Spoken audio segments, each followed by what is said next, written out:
বিসমিল্লাহির রহমানির রহিম। আসসালামু আলাইকুম ওয়া রাহমাতুল্লাহি ওয়া বারাকাতুহু। আশা করি মহান আল্লাহ সুবহানাহু ওয়া তাআলার অশেষ রহমত ও দয়ায় আপনারা প্রত্যেকেই ভালো আছেন, সুস্থ আছেন। প্রিয় দর্শক শ্রোতা, আমাদের অনেকের সমস্যা হচ্ছে ঠিক কোনগুলো গীবত তা ধরতে না পারা। এখানে বেশ কয়েক প্রকারের গীবত নিয়ে আলোচনা করব আজকে। নাম্বার 1, খাবারের গীবত। নিকৃষ্টতম গীবত হলো খাবারের গীবত করা। একজন মানুষ কষ্ট করে রান্না করে আর সবাই মিলে রান্নার বদনাম করতে থাকে। খাবারের গীবত বেশি হয় বিয়ে বাড়িতে। যেমন বলা, খাবারটা মজা হয় নাই, লবণ কম হয়েছে, এত লবণ দিয়েছে যে তিতা লাগছে ইত্যাদি। নবী করিম সাল্লাল্লাহু আলাইহি ওয়াসাল্লাম কখনোই খাবারের দোষ ধরতেন না। ভালো না লাগলে এক পাশে সরিয়ে রাখতেন। কখনোই বলতেন না কি খাবার রান্না করেছো, মুখে দেওয়া যাচ্ছে না। নাম্বার 2, দৈহিক কাঠামোর গীবত। কারো কাছে কোনো ব্যক্তির দৈহিক ত্রুটি উল্লেখ করাও গীবত। যেমন বলা, অমুক ব্যক্তি খুব মোটা, তার নাক বোচা, চোখ খুবই ছোট, চোখে দেখে না, মাথায় তো চুল নাই, পেটে ভুঁড়ি আছে, সে তো খুবই খাটো ইত্যাদি। কোনো ব্যক্তির আড়ালে অন্য কারোর সাথে যদি আপনি ওই ব্যক্তির দৈহিক কাঠামো নিয়ে এরকম আলোচনা করেন তাহলে তা গীবত হয়ে যাবে। একবার আয়েশা রাদিয়াল্লাহু আনহা বলেন, হে আল্লাহর রাসূল কারীম সাল্লাল্লাহু আলাইহি ওয়াসাল্লাম, আপনি কি শাফের বেটা হওয়া অপছন্দ করেন না? রাসূল কারীম সাল্লাল্লাহু আলাইহি ওয়াসাল্লাম বললেন, হে আয়েশা, তুমি এমন একটি কথা বললে যা নদীর পানির সাথে মিশিয়ে দিলে তার উপর প্রতিক্রিয়া সৃষ্টি করবে। নাম্বার 3, পোশাকের গীবত।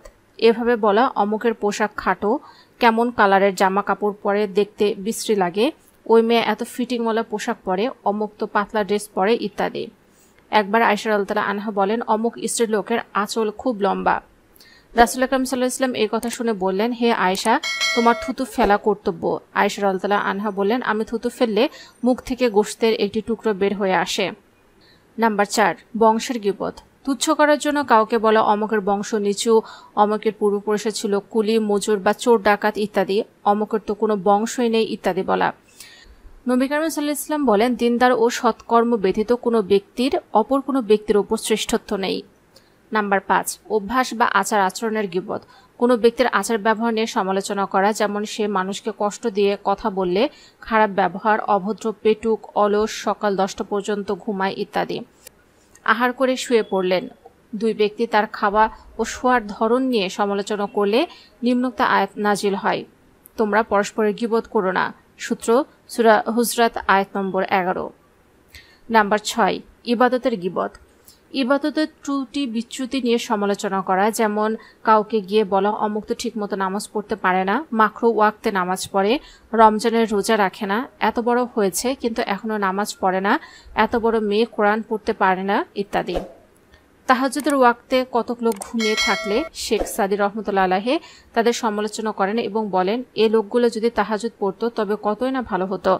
সাদের পিতা একথা শুনে বললেন, কতই না ভালো হতো যদি তুমি তাহাজ্জুদ না পড়ে এদের মতো ঘুমিয়ে থাকতে, তাহলে এদের গীবত করার পাপ তোমার ঘাড়ে চাপতো না। নাম্বার 7, গুনাহের গীবত। যেমন বলা, অমুকে জেনা করেছে, অমুকে মানুষের নামে বদনাম করে, বাবা মাকে কষ্ট দেয়, মিথ্যা কথা বলে, হিংসুক, অমুকের মেয়ে প্রেম করে ছেলে নিয়ে রাস্তা দিয়ে ঘুরে বেড়ায় ইত্যাদি। নাম্বার 8, অভিনয়, ইশারা, ইঙ্গিতের মাধ্যমে গীবত।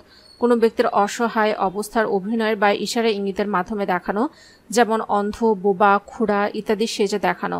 এমনকি সমালোচনার জন্য কারো চালচলন, কথা, পোশাক ইত্যাদি নকল করে অভিনয় করাটাও গীবত। সরাসরি নাম উল্লেখ না করে এমন কিছু ইঙ্গিতবহ উপমা ব্যবহার করে দোষ বর্ণনা করা যে লোকেরা উপমা শুনে বুঝে ফেলে কার কথা বলা হচ্ছে। অর্থাৎ গীবত করার সময় নাম না নিলেও এমনভাবে কোনো ব্যক্তির দোষ ত্রুটি বলা যে মানুষের আর বুঝতে বাকি থাকে না কার কথা বলা হচ্ছে, এটাও গীবত পর্যায়ে পড়বে। পুনরুকরণ পছন্দ করি না, এটা তো সম্পদের বিনিময়ও না। নাম্বার 9, কানের গীবত। নিজে না বললেও কারো গীবত শোনায় এবং শোনার সময় কোনরূপ বাধা না দেওয়া কানের গীবত। গীবত দুইভাবে হয়, মুখে বলে এবং কানে শুনে গীবত বলা ও শোনা সমান পাপ। রাসূল আকরাম সাল্লাল্লাহু আলাইহি ওয়াসাল্লাম বলেছেন, গীবত শ্রবণকারী ও গীবতকারীদের একজন। নাম্বার 10, অঙ্গপ্রত্যঙ্গের মাধ্যমে গীবত। নিজের হাত, পা, চোখ ইত্যাদির মাধ্যমে অন্য লোকের নিকট কোনো ব্যক্তির দোষ বর্ণনা করা। যে ব্যক্তি চোখ এবং হাতের ইশারা দ্বারা মানুষদের কষ্ট দেয় তাদের জন্য রয়েছে কঠোর শাস্তি এবং হুতামা নামক জাহান্নামটি তাদের জন্য প্রস্তুত রয়েছে। যেমন কোনো ব্যক্তি কোনো মজলিস থেকে উঠে চলে যাওয়ার পর তার প্রতি মানুষের দৃষ্টি আকর্ষণ করার জন্য চোখ অথবা হাতের ব্যবহার করা। আল্লাহ যেন আমাদের এই সকল গীবত থেকে দূরে রাখা তৌফিক দান করেন, আমিন। প্রিয় দর্শক শ্রোতা, যারা ভিডিওটি শেষ পর্যন্ত দেখেছেন তারা অবশ্যই কমেন্টসে আমিন লিখে জানাবেন। তো প্রিয় দর্শক শ্রোতা, জানার স্বার্থে, দাওয়াতি কাজের স্বার্থে ভিডিওটি অবশ্যই শেয়ার করে ছড়িয়ে দিন। হতে পারে আপনার একটা শেয়ারে বহু মানুষ উপকৃত হতে পারে ইনশাল্লাহ।